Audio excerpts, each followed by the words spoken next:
2008 nomor absen 20. Perkenalkan, nama saya Santia Permata Putri dari 10 B8 absen 31. Kami di sini akan menjelaskan tentang virus. Virus adalah mikroorganisme patogen yang hanya dapat bereplikasi di dalam sel karena mereka tidak memiliki perlengkapan seluler untuk bereproduksi sendiri. Semua bentuk kehidupan dapat diinfeksi oleh virus, mulai dari hewan, tumbuhan, hingga bakteri dan alga. Agar bisa berkembang biak, virus memerlukan inang berupa sel hidup sebagai lingkungan untuk melakukan reproduksi. Jenis sel hidup tersebut dapat mencakup sel manusia, sel hewan, sel tumbuhan, atau sel mikroorganisme. Di dalam sel inang, virus bereproduksi, yang prosesnya dapat terjadi melalui dua mekanisme utama, yaitu siklus litik dan siklus lisogenik. Siklus litik adalah siklus reproduksi atau replikasi genom virus yang pada akhirnya menyebabkan kematian sel inang. Daur litik memiliki 5 tahapan. Yang pertama ada fase adsorpsi, yang kedua ada fase penetrasi, yang ketiga ada fase sintesis, yang keempat ada fase perakitan, yang kelima ada fase lisis. Yang pertama, fase adsorpsi. Pada tahap ini, ekor virus mulai menempel pada dinding sel bakteri melalui seramnya. Penempelan ini terjadi melalui reseptor yang ada di ujung ekor virus.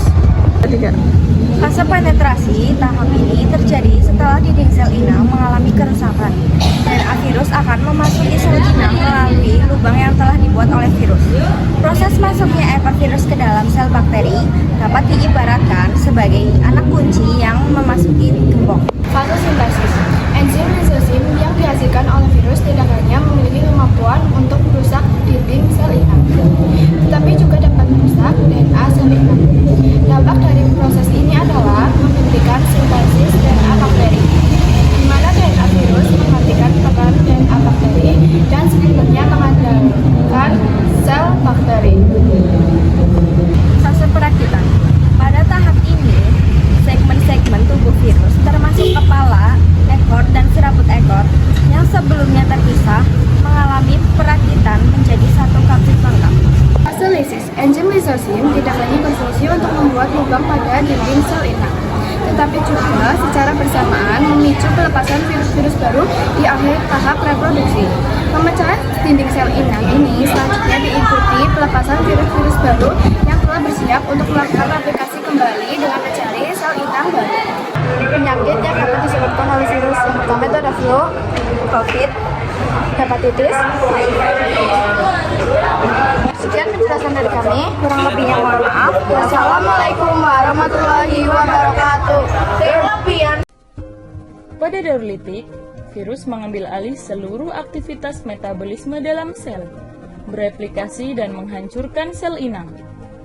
Virion menempel pada bagian reseptor spesifik sel inang dengan menggunakan serabut ekornya. Pada fase injeksi, selubung ekor berkontraksi untuk membuat lubang yang menembus dinding dan membran sel. Kemudian virus menginjeksi materi genetiknya ke dalam sel inang. Di dalam sel inang, DNA virus menghancurkan seluruh DNA sel inang.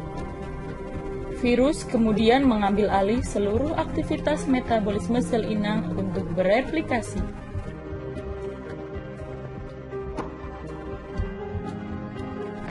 Hasil sintetis berupa asam nukleat dan protein dirakit menjadi partikel-partikel virus yang lengkap sehingga terbentuk virion-virion baru.